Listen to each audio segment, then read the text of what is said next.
Good morning students. आज हम लोग नेक्स्ट लेक्चर देखेंगे क्लास 7 का चैप्टर 7 बायोलॉजी।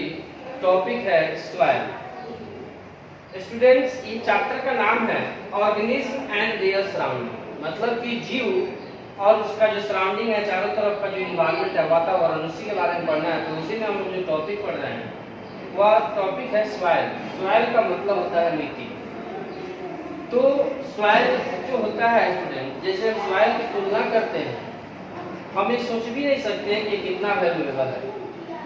यह बहुत वैल्यूएबल है, गोल्ड से भी ज़्यादा अगर हम इसको माने तो सोना से भी अगर ज़्यादा अगर कोई चीज़ वैल्यूएबल है तो वह क्या है? सॉइल है। इसको हम सोना से भी तुलना कर सकते हैं, सोना से भी ज़्यादा क्या है? वैल्यूएबल है, क्योंकि प्लांट्स को ग्रो करने के सॉइल की आवश्यकता होता है, एनिमल्स को रहने के लिए सॉइल की आवश्यकता होता है। क्योंकि जब प्लांट्स नहीं रहेगा, सॉइल ही नहीं रहेगा, तो इस धरती पे जीवन भी संभव नहीं है। तो फिर गोल्ड का कोई वैल्यू नहीं है। तो हम इसलिए गोल्ड से भी अच्छा अगर मानते हैं तो वह क्या है? सॉइल है, ज्यादा वैल्यूएबल है, मोर वैल्यूएबल देन गोल्ड। अब देखेंगे student, soil is a natural resource. Soil क्या है? यह एक नेचुरल रिसोर्स है, प्राकृतिक स्रोत है। इट इज रिन्यूएबल, यह क्या है? रिन्यूएबल है, but like a fossil fuel. लेकिन कैसा? फॉसिल फ्यूल की तरह ही यह क्या है? रिन्यूएबल है। तो it is form very slowly over thousands of year.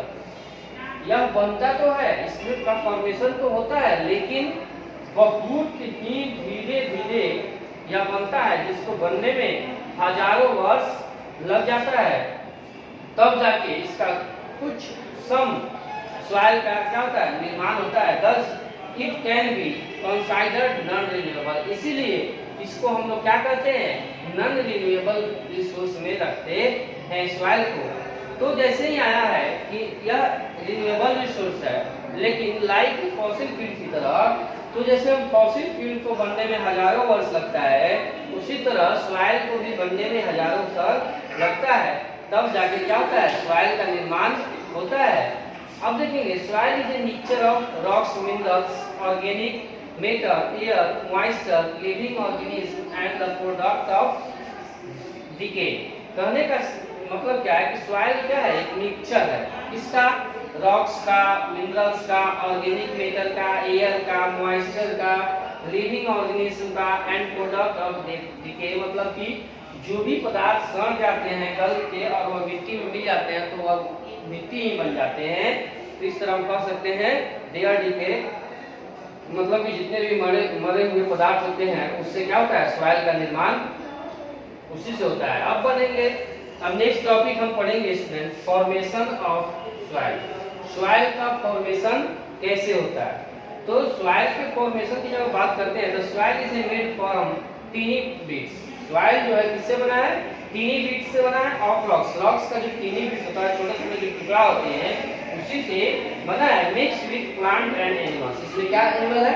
जैसे यहाँ देखे हैं कि इसमें कौन कौन चीज के मिलने से बना था। इसमें प्लांट्स और एनिमल्स के भी पार्ट जो होते हैं स्टूडेंट, वह मिले होते हैं, तब जाके सॉइल का फॉर्मेशन होता है। अब देखेंगे, soil is formed by the physical weathering and chemical weathering of rocks. तो सॉइल का जो फॉर्मेशन होता है वह दो तरीके से होता है। एक फिजिकल वेदरिंग से होता है, भौतिक क्रिया, भौतिक रासायनिक। तो फिजिकल वेदरिंग क्या होता है? जैसे हवा चलता है जोरों से, और हवा चलने के कारण जो पहाड़ी इलाके होते हैं, वहाँ पे जो टूटते हैं पत्थर, उस टूटने से जो सॉइल का निर्माण होता है वो फिजिकल वेदरिंग में आ जाएगा। केमिकल्स वेदरिंग में क्या आता है स्टूडेंट? जब क्लाइमेट पर डिपेंड करता है। जब ज्यादा बारिश हुआ, और बारिश में जब केमिकल्स जो होते हैं या मिनरल्स जो होते हैं, वह क्या करते हैं? मिल जाते हैं। मिलने के बाद वह रिएक्शन करते हैं। रिएक्शन करने के बाद जो प्रोसेस होता है, उसमें बहुत सारे क्या होते हैं? रॉक्स जो होते हैं, उस प्रोसेस के कारण, केमिकल्स रिएक्शन के कारण वो टूट जाते हैं और वो सॉइल का रूप धारण कर लेते हैं। इस तरह केमिकल वेदर के कारण भी सॉइल का निर्माण होता है। Weathering of rocks is an extremely slow process requiring thousands of years to break a rocks in the fine particles to make a soil। इस तरह यह जो प्रोसेस होता है बहुत ही स्लोली होता है, धीरे धीरे होता है। इसको होने में हजारों वर्ष लग जाता है, तब जाके रॉक्स जो होता है टूटता है और फाइन पार्टिकल्स बनता है, फाइन पार्टिकल्स का निर्माण होता है सॉइल पे। तो इस तरह हम देखें सॉइल का फॉर्मेशन कैसे होता है। अब इसमें देखेंगे कि इसको प्रभावी क्या क्या है। तो जैसे हम देखते हैं कि वाटर, हवा चलता है, हवा के चलने से भी सॉइल का निर्माण होता है, क्योंकि वो भी उसमें भाग लेता है सॉइल के फॉर्मेशन में। फ्लोइंग वाटर हुआ या मिनरल्स डिसोल्व, केमिकल्स जो होता है या मिनरल्स जो होता है वो डिसोल्व होता है वाटर में, उससे भी होता है। क्लाइमेट पर भी निर्भर करता है कि सॉइल का फॉर्मेशन कैसे होगा। अब देखेंगे स्टूडेंट नेक्स्ट टॉपिक है टाइप्स ऑफ सॉइल। सॉइल का जो प्रकार होता है वह कौन कौन सा होता है, तो देखेंगे स्टूडेंट। एक में होता है Sandy soils, clay soils and loamy soils. तो ये दो में हुआ क्ले सॉइल्स, तीन में हुआ लोमी सॉइल्स। तो सबसे पहले हम लोग सैंडी सॉइल्स के बारे में पढ़ेंगे। तो सैंडी सॉइल्स जो होता है स्टूडेंट, वह अक्सर जो होता है, तो सैंडी सॉइल्स के बारे में देखेंगे। सैंडी सॉइल्स का मतलब होता है, आप समझिए कि बलुई मिट्टी जिसको हम कहते हैं। तो Sandy soil is a mixture in which it silt and clay. इसमें क्या होता है, सिल्ट और क्ले पार्टिकल्स का मिक्सचर का है।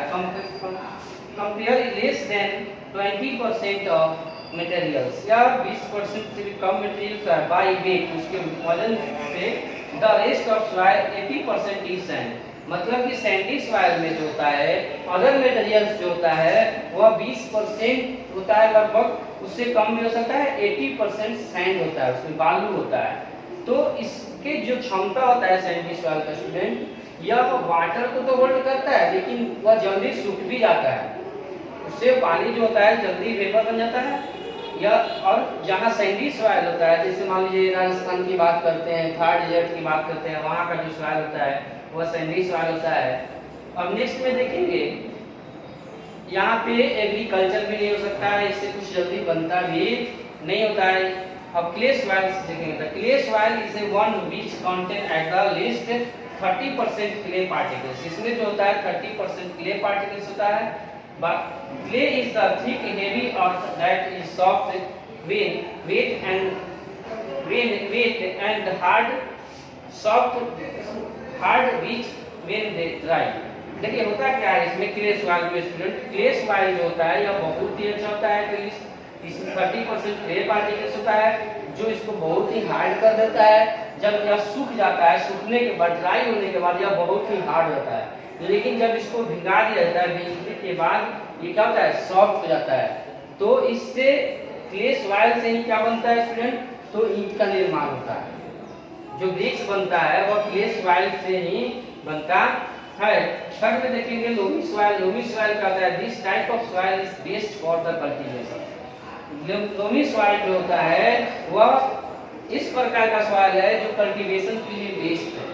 लोम इज ए हाई क्वालिटी अर्थ, या क्या है, सबसे हाई क्वालिटी अर्थ का है, which contain approximately 40% sand। इसमें 40% सैंड होता है, 40% सिल्ट होता है, and their rest is the clay। और बाकी जो होता है वह क्ले होता है।